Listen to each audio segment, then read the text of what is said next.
नमस्ते students, welcome. कभी सोचा है कि आपके फेवरेट स्नैक का प्राइस अचानक क्यों बढ़ जाता है, या फिर एक नया फोन लॉन्च होते ही कैसे वो हर तरफ दिखने लगता है? इन सब सवालों का जवाब ना इकोनॉमिक्स के एक सबसे पावरफुल कॉन्सेप्ट में छुपा हुआ है, डिमांड। तो आज हम इस कॉन्सेप्ट की हर लेयर को खोलेंगे और इसे इतना आसान बना देंगे कि आप इसे कभी नहीं भूलेंगे। चलिए शुरू करते हैं।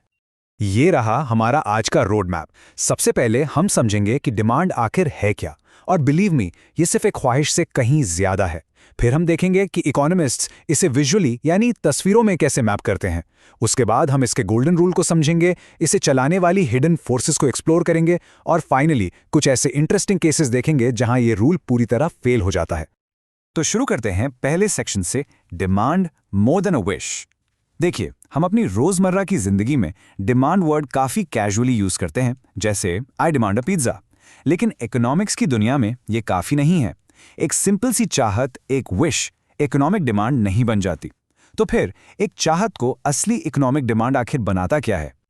ये सवाल इस पजल को बिल्कुल आसान बना देगा। जरा सोचिए, एक तरफ एक इंसान है जो कार लेने का सपना देखता है, दूसरी तरफ एक इंसान है जो सीधा शोरूम जाता है और कार खरीदकर घर ले आता है। दोनों की डिजायर यानी चाहत तो सेम हो सकती है ना?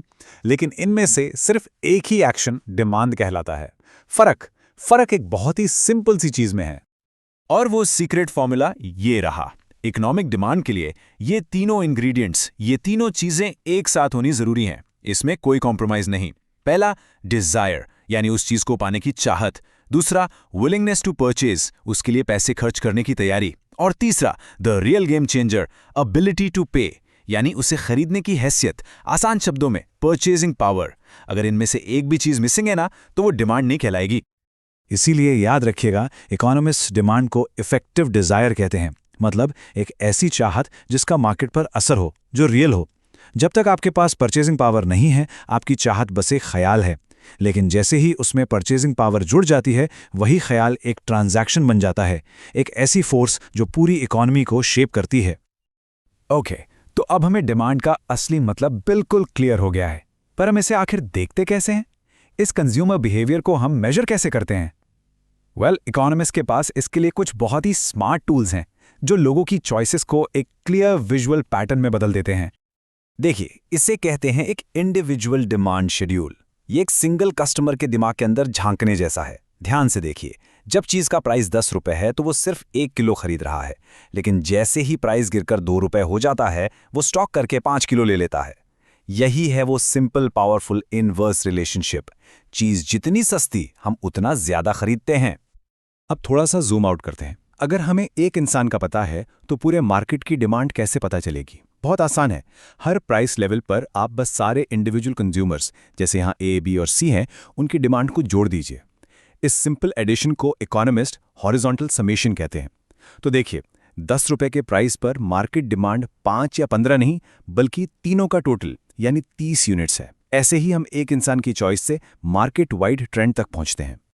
तो इन दोनों में फर्क बस पर्सपेक्टिव का है। इंडिविजुअल डिमांड एक माइक्रो व्यू है, जैसे आप एक कस्टमर को माइक्रोस्कोप के नीचे देख रहे हों, और मार्केट डिमांड एक मैक्रो व्यू है, जैसे आप पूरे शहर का सैटेलाइट इमेज देख रहे हों। और मार्केट को समझने के लिए ये दोनों ही जरूरी हैं। अब हम आ गए हैं इस टॉपिक के बिल्कुल दिल में, इकोनॉमिक्स का वो गोल्डन रूल जो आप हर दिन हर मार्केट में एक्शन में देखते हैं, चाहे आप रियलाइज करें या ना करें। ये है द लॉ ऑफ डिमांड। और एग्जाम के लिए इसे आत्मसात कर लेना, यानी बिल्कुल घोट के पी जाना, बहुत जरूरी है। प्रोफेसर एल्फ्रेड मार्शल का दिया हुआ ये लॉ बहुत सिंपल है। जब किसी चीज का प्राइस बढ़ता है, लोग उसे कम खरीदते हैं। जब प्राइस कम होता है, लोग उसे ज्यादा खरीदते हैं। Simple, right? लेकिन इसमें एक छोटा सा पर बहुत इंपॉर्टेंट कैच है। ये लाइन देखिए, अदर थिंग्स बीइंग इक्वल। इसका मतलब है कि हम सिर्फ और सिर्फ प्राइस का असर देख रहे हैं, ये मानकर कि दुनिया में और कुछ नहीं बदल रहा। ना आपकी इनकम, ना कोई नया फैशन, कुछ नहीं। लेकिन ये लॉ काम क्यों करता है? क्यों हम महंगा होने पर कम खरीदते हैं? इसके पीछे 5 सॉलिड रीजंस हैं। चलिए इन्हें एक एक करके सिंपल एग्जाम्पल से समझते हैं। पहला, law of diminishing marginal utility. सोचिए, पिज़्ज़ा का पहला स्लाइस अमेजिंग लगता है, पर 8वां उतना नहीं। हम हर एक्स्ट्रा यूनिट के लिए कम पे करना चाहते हैं। दूसरा, इनकम इफेक्ट। जब कोई चीज़ सस्ती होती है तो आपके पैसों की रियल पावर बढ़ जाती है और आप ज़्यादा अफोर्ड कर पाते हैं। तीसरा, सब्स्टिट्यूशन इफेक्ट। अगर चाय महंगी हो जाए तो आप आराम से कॉफ़ी पर स्विच कर जाते हैं। चौथा, मल्टीपर्पज़ यूजेस। जब बिजली सस्ती होती है तो हम उसे सिर्फ लाइट्स के लिए नहीं, एसी, हीटर, हर चीज़ के लिए यूज़ करते हैं। और आखिर में, न्यू कंज्यूमर्स। प्राइस कम होने से वो लोग भी चीज़ खरीद पाते हैं जो पहले अफोर्ड नहीं कर सकते थे। ओके, याद है हमने अदर थिंग्स बीइंग इक्वल की बात की थी। हमने बाकी सब चीज़ों को एक बॉक्स में बंद कर दिया था। तो अब वक्त आ गया है उस बॉक्स को खोलने का। प्राइस के अलावा वो कौन सी पावरफुल फोर्सेस हैं जो हमारी बाइंग डिसीजंस को पूरी तरह बदल सकती हैं? इन्हें कहते हैं डिटर्मिनेंट्स ऑफ डिमांड। इस स्लाइड पर वो सारे मेजर प्लेयर्स हैं। सोच के देखिए, इनकम सबसे बड़ा फैक्टर है। आपकी सैलरी बढ़ती है और आप अचानक बेहतर प्रोडक्ट्स देखने लगते हैं। या फिर कॉम्प्लीमेंट्री गुड्स। अगर पेट्रोल की कीमत आसमान छूने लगे तो बड़ी एसयूवीज की डिमांड पर जरूर असर पड़ेगा, राइट? यहां तक कि टेस्ट्स एंड फैशंस या फ्यूचर में आने वाली सेल की एक्सपेक्टेशन भी आपके बाइंग हैबिट्स को करंट प्राइस से बिल्कुल इंडिपेंडेंटली बदल सकती है। डिमांड भी अलग अलग टाइप्स की होती हैं। डायरेक्ट डिमांड सिंपल है, आपको कॉफ़ी के लिए चीनी चाहिए, दैट्स इट। लेकिन उस चीनी को बनाने के लिए फैक्ट्री को जो वर्कर्स चाहिए वो इनडायरेक्ट डिमांड है। फिर आती हैं चीज़ें जो साथ में चलती हैं, जैसे कार और फ्यूल, ये कॉम्प्लीमेंट्री डिमांड है। जब एक ही चीज़ के बहुत सारे यूजेस हों, जैसे बिजली के, तो वो कंपोजिट डिमांड कहलाती हैं। और जब आप दो चीज़ों के बीच में चूज कर रहे हों, जैसे चाय या कॉफ़ी, तो ये कंपेटिटिव डिमांड है।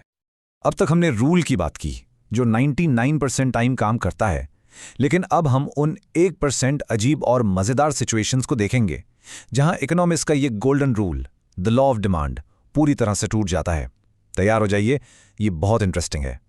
तो क्या हमेशा महंगी चीज़ की डिमांड कम होती है? हमारा कॉमन सेंस कहता है हाँ, लेकिन इकोनॉमिक्स की रियलिटी इससे कहीं ज्यादा इंटरेस्टिंग है। जवाब है हमेशा नहीं।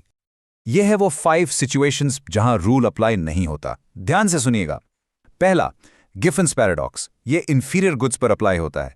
जब एक बहुत गरीब फैमिली के लिए ब्रेड जैसी जरूरी चीज महंगी हो जाती है तो वो बाकी सब खर्च बंद करके और ज्यादा ब्रेड खरीदते हैं, क्योंकि अब वो कुछ और अफोर्ड ही नहीं कर सकते। दूसरा, प्रेस्टीज गुड्स, जैसे डायमंड्स या लग्जरी कार्स। इनका महंगा होना ही इनकी यूएसपी है। लोग इन्हें खरीदते ही इसलिए हैं क्योंकि ये महंगी हैं। तीसरा, स्पेकुलेशन। अगर लोगों को लगे कि स्टॉक या प्रॉपर्टी का प्राइस और बढ़ेगा तो प्राइस बढ़ने पर उसकी डिमांड और बढ़ जाती है।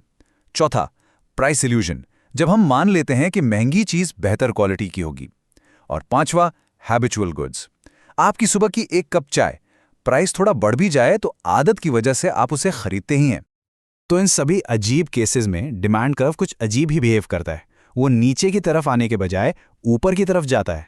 इसका मतलब ये है कि जैसे जैसे प्राइस बढ़ता है, लोगों की खरीदने की क्वांटिटी कम होने के बजाय बढ़ जाती है। जो हमने अब तक सीखा ये उसका बिल्कुल उल्टा है। अब आप स्लाइड पर पूरा फोकस कीजिए।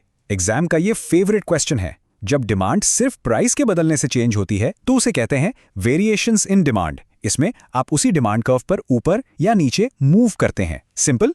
लेकिन जब डिमांड प्राइस के अलावा किसी और फैक्टर जैसे इनकम, फैशन या टेस्ट के बदलने से चेंज होती है तो उसे कहते हैं चेंजेस इन डिमांड। और इसमें पूरा का पूरा कर्व ही या तो राइट में या लेफ्ट में शिफ्ट हो जाता है। इसे ऐसे सोचिए, वेरिएशन में आप उसी सड़क पर आगे पीछे हो रहे हैं, चेंज में आप एक नई सड़क पर ही चले जाते हैं।